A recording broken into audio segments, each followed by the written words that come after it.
I'm Suzanne Lee. I'm first generation Chinese American, and I've been in Boston since 1961. What was that year like for you when you moved here?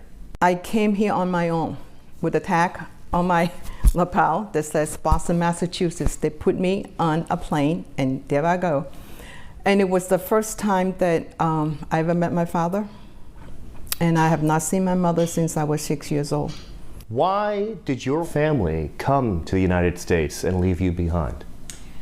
It's my family story. It's also similar to a lot of families in that generation. In the old days, women cannot come legally to the US. It's part of the immigration law. Essentially, your family was broken apart because of federal law. The Chinese Exclusion Act of 1882, that was the first time they ever passed a federal law. They exclude an ethnic group, the only time.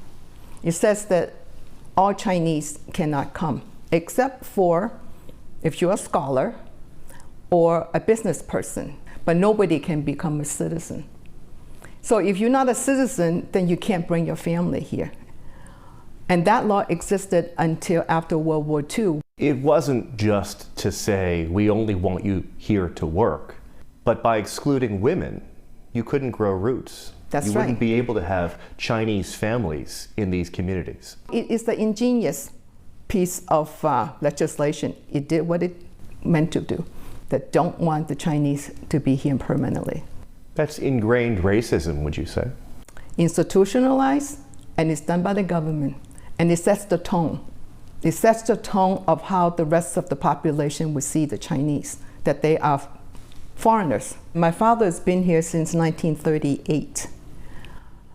And my grandfather has been here since 1887. In normal circumstances, I would have been third generation. So you're constantly aware that you are in somebody else's house. You are in somebody else's country. Whether or not that is true or not, but that's how ingrained it is.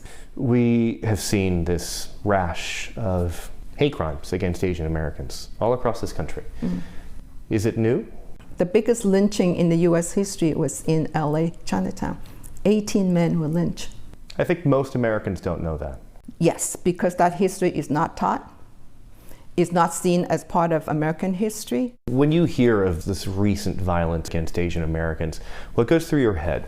People see you a certain way. And when the government have these kind of policy and set this tone, it gives license to people to do whatever they want. There was a scapegoat, just like the 1882 Exclusion Act. That was for economic reason. For the Japanese internment camp, that was because of the foreign war. When we had the Vietnam War, again, Asians were targeted because when the soldiers come home, they can't tell the difference between who's who. You look Asian, you're the enemy. So now, with the pandemic, when you have people in government, particularly a president that keeps saying this is a Chinese virus, it makes people feel like it's okay. Last October, I was walking down the street, somebody followed me and yelling behind me that we should never have let your kind in here. You brought us the virus. For people who aren't Asian American, they haven't experienced the microaggressions that happen on a daily basis, how can we better explain what happens and what can change? I think we do have to start from history. When people don't know that you've been here that long, that you are part of the country, they feel like they can do that to you. We have to be telling those stories. We have to be teaching that kind of history in our school curriculum. This is not Asian history. This is American history. I'm Jeff Chan. I'm 23 years old from Framingham, Massachusetts, and I'm a second-generation Chinese American. And my mom was born here in Massachusetts, in Brookline. My dad immigrated here when he was about 1 or 2 from China. When you were going to school here in Framingham, what was that like? Were there other Asian American students? From an Asian perspective, there weren't too many of us. Did you ever experience any racism?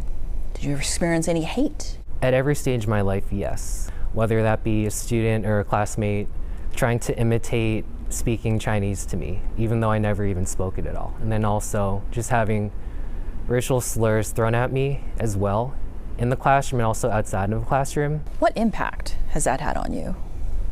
It made me feel like I would have to really downplay my ethnic identity. I really pushed myself to try and fit in no matter what, even if that was at the cost of hiding what I actually had a genuine interest in. So that could have been TV shows we were watching, movies we were watching, songs we were listening to, or just like even keeping up with sports as well. Because you thought some of that was what, too Asian? You thought it might not be American enough? At that age, yes. It was mostly just trying to fit in with the white students and basically trying to fit into, because I saw them as like the powerful group.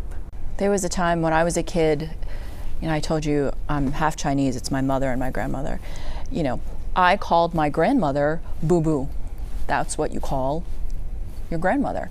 And I naturally said it in school among my friends, and I realized that was a mistake. It's those little things you kind of have to keep to yourself. Yep.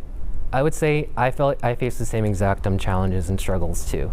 Like I would consciously choose what I went into my lunchbox, and then try not to have like the Asian snacks that I would have at home, like after school, and then really just like try to assimilate as much as I could and have the same lunchbox as the white students in my classes had.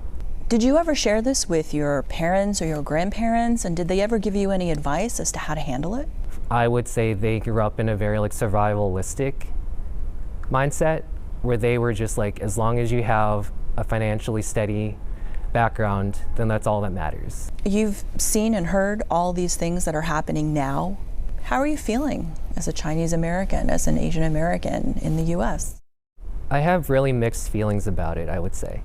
So on one hand, I'm really glad that we're getting this exposure, but then again, I feel really exhausted about it too, because this has been a persistent issue. Like the typical, like stereotypical Asian American is that we're passive. We don't have any emotions at all.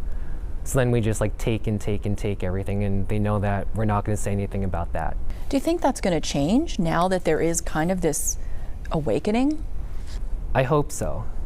I think that's the most important thing that will come out of this racial reckoning from the summer of 2020, and just realize that Asian people are not a monolith. We are diverse. We are complex. We're more than just what they say we are on paper. Jeff, why did you want to speak out, and why did you agree to talk with us today? My story is not unique. There's so many other people out there like me who have had the same experience as me, but I've never been able to hear that story. I've never been able to see that story. Just having that vulnerability and that strength and the courage and the bravery to really put my story out there, I'm hoping that that'll put people in the same situation as me, whether they're older, younger, just to know that like they're valid and their emotions and their story are truth. Our thanks to Sarah Kanji and to Jeff and Suzanne for sharing their stories. Great discussion.